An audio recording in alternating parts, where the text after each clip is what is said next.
This is the Q-5A, and it's simultaneously one of the most survivable but also the most frustrating planes to play at 9.0.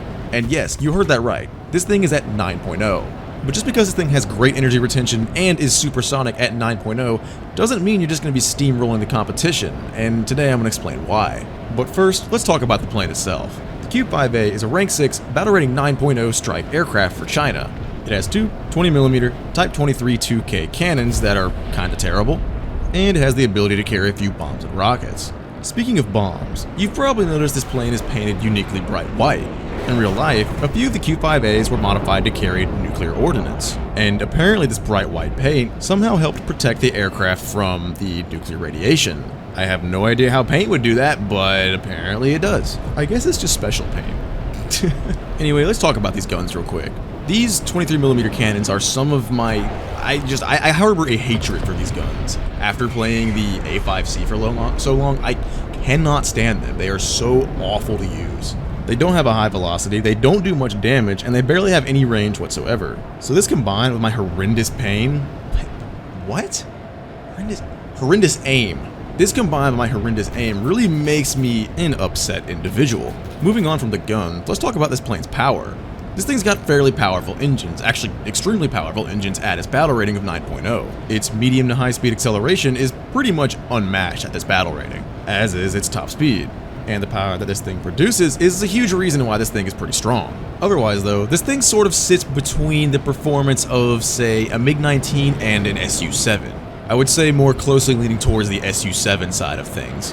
Which, this is sort of a good thing, but also sort of a bad thing. So, say the MiG-19, it's already a bit clunky, but it's also extremely powerful and you can carry a match really easily in it. But then you hop in the Q-5A, and then it feels like it's just the MiG-19, but all of the bad parts about it got turned up to 11. This being the not-so-easy nose authority, the high-speed compression, it has worse guns, it doesn't turn as well. Which is funny because it does all these things so much worse than the MiG-19 does, but you pretty much fly it the same way, just scaled up a little bit. And when I say scaled up, I don't mean this thing's better, it's because it's obviously not, but all of the maneuvers and all of the fights you're going to be taking, they're going to feel a lot slower. Your loops are going to be taller, your turns are going to be wider, and it's going to be much harder to get your guns on target. More on that in a minute. Before I go there, let's talk about the Matchmaker real quick. I know I've already brought up that it's at 9.0, but what does that mean for this thing? In my experience, I got a lot more down tiers than I did up tiers, and I think I've only had 1 or 2 full up tiers so far. And even in those full up tiers at 10.0, this thing can definitely hold its own. And weirdly enough, I found it actually easier to win fights in the full up tiers, which was kinda strange. But what vehicles are you gonna see in a down tier in this thing? Well, you're gonna see a lot of Sabres, F9Fs of all variants, and a whole bunch of A4s of every variant. So basically what this means is if they want to kill you and you don't want them to kill you, you can't die. You just go up. Just put on your afterburner, you're gone.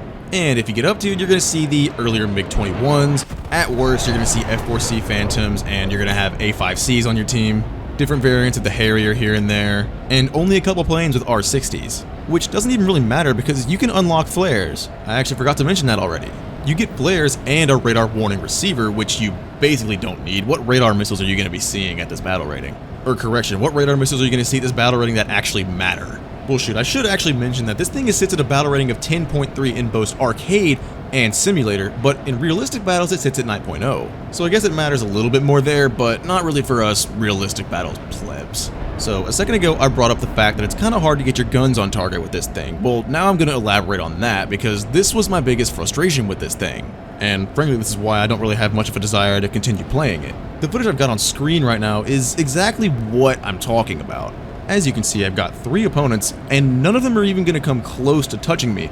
But the problem is, I'm not going to be able to get my guns anywhere near them either. In fact, this goes on for so long that I have to fly back to base and land and refuel, and at that point, we've already lost a ticket bleed.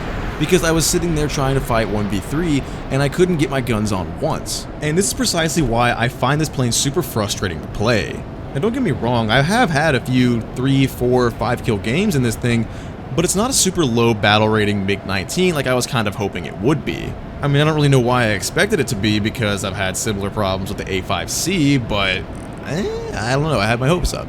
So does this thing deserve to be at 9.0? Well, that's a complicated answer. So in some ways, yes, But some ways no, but that's also because of battle rating compression. Like, this thing should not be able to see 8.0 planes. This should not be able to see an ME-262, or a Banshee, or a Panther, or a Vampire. This thing can face vampires.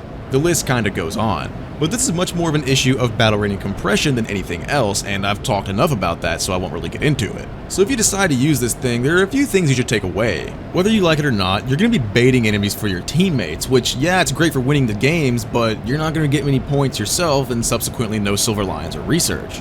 On more than one occasion, I've been in fights for like the whole game, and then just left with 0 points. All because I really wasn't able to get my guns on target at all. But of course, for every one of those games, I'll have a game where I get a 3, 4, 5 kill, not necessarily really a carry, because it's not really like a, 1v5 clutch situation. But even in those higher kill games, I kind of was getting a little bit bored in this thing. So the Q-5A, great energy retention, great engines, not that great nose authority, and pretty bad high-speed compression, but a very favorable matchmaker. So if I had to give you my hard opinion on this, whether or not I like it, kinda. It's alright. I'd rather just play the MiG-19, to be honest.